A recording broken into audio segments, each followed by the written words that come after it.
बहू कहाँ मर गई? अंदर से आवाज आई, जिंदा हूं माँ जी। तो फिर मेरी चाय क्यों अभी तक नहीं आई? कब से पूजा करके बैठी हूं। ला रही हूं माँ जी। बहू चाय के साथ भजिया भी ले आई। सास ने कहा, तेल का खिलाकर मारोगी क्या? बहू ने कहा, ठीक है माँ जी, ले जाती हूं। सास ने कहा, रहने दे, अब बना दिया है तो खा लेती हूं। सास ने भजिया उठाई और कहा, कितनी गंदी भजिया बनाई है तुमने।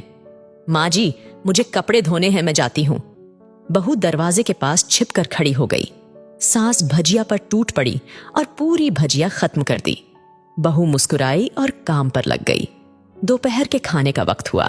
सास ने फिर आवाज लगाई, कुछ खाने को मिलेगा? बहू ने आवाज नहीं दी। सास फिर चिल्लाई, भूखे मारोगी क्या? बहू आई, सामने खिचड़ी रख दी। सास गुस्से से, ये क्या है, मुझे इसे नहीं खाना, इसे ले जाओ। बहू ने कहा, आपको डॉक्टर ने दिन में खिचड़ी खाने को कहा है, खाना तो पड़ेगा ही। सास मुंह बनाते हुए बोली, हाँ तू मेरी मां बन जा। बहू फिर मुस्कुराई और चली गई। आज इनके घर पूजा थी। बहू सुबह 4 बजे से उठ गई। पहले स्नान किया, फिर फूल लाई, माला बनाई, रसोई साफ की, पकवान और भोज बनाया। सुबह के 10 बज गए। अब सास भी उठ चुकी थी। बहू अब पंडित जी के साथ भगवान के वस्त्र तैयार कर रही थी। आज ऑफिस की छुट्टी भी थी। उनके पति भी घर पर थे। पूजा शुरू हुई। सास चिल्लाती, बहू ये नहीं है, वो नहीं है। बहू दौड़ी दौड़ी आती और सब करती। अब दोपहर के 3 बज गए थे। आरती की तैयारी चल रही थी। पंडित जी ने सबको आरती के लिए बुलाया और सबके हाथों में थाली दी।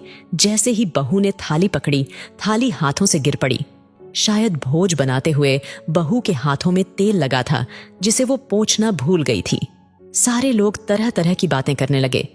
कैसी बहू है, कुछ नहीं आता, एक काम भी ठीक से नहीं कर सकती, ना जाने कैसी बहू उठा लाए, एक आरती की थाली भी संभाल नहीं सकती। उसके पति भी गुस्सा हो गए, पर सास चुप रही, कुछ नहीं कहा। बस यही बोल के छोड़ दिया, सीख रही है, सब सीख जाएगी धीरे धीरे। अब सबको खाना परोसा जाने लगा। बहू दौड़ दौड़ के खाना देती, फिर पानी लाती। करीब 70-80 लोग हो गए थे। इधर 2 नौकर और बहू अकेली फिर भी वहां सारा काम बहुत ही अच्छे तरीके से करती। अब उसकी सास और कुछ आस पड़ोस के लोग खाने पर बैठे। बहू ने खाना परोसना शुरू किया। सबको खाना दे दिया गया। जैसे ही पहला निवाला सास ने खाया, तुमने नमक ठीक नहीं डाला क्या?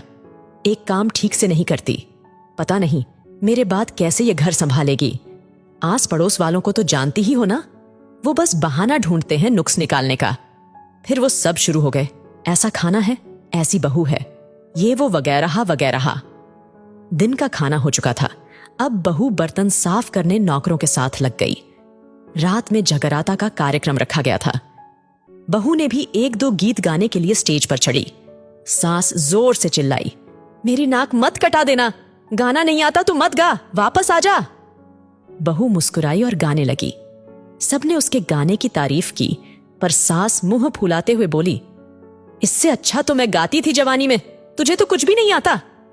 बहू मुस्कुराई और चली गई। अब रात का खाना खिलाया जा रहा था। उसके पति के ऑफिस के दोस्त साइड में ही ड्रिंक करने लगे। उसका पति चिल्लाता, थोड़ा बर्फ लाओ, तो सास चिल्लाती, यहां दाल नहीं है। फिर चिल्लाता, कोल्ड ड्रिंक नहीं है, पापड़ ले आओ। इधर उधर आखिरी में उसके पति की शराब गिर पड़ी। उसके एक दोस्त पर और बोतल टूट गई। पति गुस्से में 2 झापड़ अपनी पत्नी को लगाते हुए कहता है, जाहिल कहीं की, देखकर नहीं कर सकती, तुझे इतना भी काम नहीं आता। सारे लोग देखने लगे। उसकी पत्नी रोते हुए कमरे की तरफ दौड़ी। फिर उसके दोस्तों ने कहा, क्या यार, पूरा मूड खराब कर दिया, यहां नहीं बुलाया होता, हम कहीं और पार्टी कर लेते। कैसी अनपढ़ गवार बीवी ला रखी है तूने, उसे तो मेहमानों की इज्जत और काम करना तक नहीं आता, तुमने तो हमारी बेइज्जती कर दी। अब आस पड़ोस की औरतों को और बहाना मिल गया था। वो कहने लगी, देखो क्या कर दिया तुम्हारी बहू ने, कोई काम की नहीं है। मैं तो कहती हूं अपने बेटे की दूसरी शादी करा दो, छुटकारा पाओ इस गवार से। सांस उठी और अपने बेटे के पास जाकर उसे थप्पड़ मारा और कहा, अरे नालायक, तुमने मेरी बहू को मारा, तेरी हिम्मत कैसे हुई, तेरी टांग तोड़ दूंगी। उसके बेटे के दोस्त कुछ कहने ही वाले थे कि उसकी मां ने घूरते हुए कहा, चुप, बिल्कुल चुप, यहां दारू पीने आए हो, जबकि पता है आज पूजा है और तुम्हें पार्टी करनी है। कैसे संस्कार दिए हैं तुम्हारे माता पिता ने। और किसने मेरी बहू को जाहिल बोला? जरा इधर आओ, चप्पल से मारूंगी अगर मेरी बहू को किसी ने एक शब्द भी कहा तो। अरे पापी, तूने उस लड़की को बस इसलिए मारा कि तेरी शराब टूट गई। अरे पापी, वो बच्ची सुबह 4 बजे से उठी है, घर का सारा काम कर रही है, ना सुबह से नाश्ता किया ना दिन का खाना खाया, फिर भी हंसते हुए सबकी बातें सुनते हुए, ताने सुनते हुए घर के काम में लगी रही। तेरे यार दोस्तों को वो अच्छी नहीं लगी, जूते से मारूंगी तेरे दोस्तों को जो कभी उन्होंने ऐसा कहा। उसके यार दोस्त चुपके से खिसक लिए। अब सास बहू के कमरे में गई और बहू का हाथ पकड़कर बाहर लाई। सबके सामने कहने लगी, किसने कहा था अपनी बहू को घर से निकाल के दूसरी बहू ले आना? जरा सामने आओ। कोई सामने नहीं आया। फिर सास ने कहा, तुम जानते भी क्या हो इस लड़की के बारे में? ये मेरी माँ भी है, बेटी भी।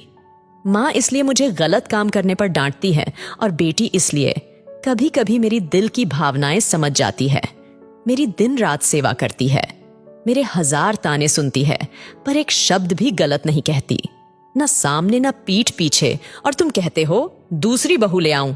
याद है ना छुटकी की दादी, अपनी बहू की करतूत। सास ने गुस्से से पड़ोस की महिला को कहा, अभी पिछले हफ्ते ही तुम्हें मियां बीवी भूखे छोड़कर घूमने चले गए थे। मेरी इसी बहू ने 7 दिनों तक तुम्हारे घर पर खाना पानी, यहां तक कि तुम्हारे पैर दबाने भी जाती थी, और तुम इसे जाहिल बोलती हो। जाहिल तो तुम सब हो जो कोयले और हीरे में फर्क नहीं जानते।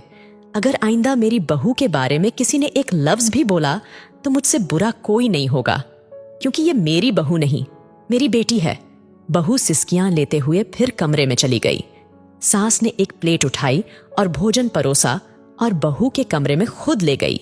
सास को भोजन लाते देखा तो बहू ने कहा, अरे माँ जी, आप क्या कर रही हो? मैं खुद ले लेती। सास ने प्यार से ताना मारते हुए कहा, डर मत, इसमें जहर नहीं है, मार नहीं डालूंगी तुझे। तुझे नई सास चाहिए होगी, पर मुझे अभी भी तू ही मेरे घर की बहू चाहिए। बहू ने अपनी सास को रोते हुए गले से लगा लिया। सास भी रो दी पहली बार और कहा, चल खाना खा ले। फिर उसके आंसू पोंछते हुए बोली, अरे तू मेरी बहू नहीं, मेरी बेटी है। कुछ रिश्ते बहुत मीठे होते हैं, बस बातें कड़वी होती है। बहू को प्यार देकर देखो, वो तुम्हारे परिवार के लिए अपने घर का आंगन छोड़कर आती है।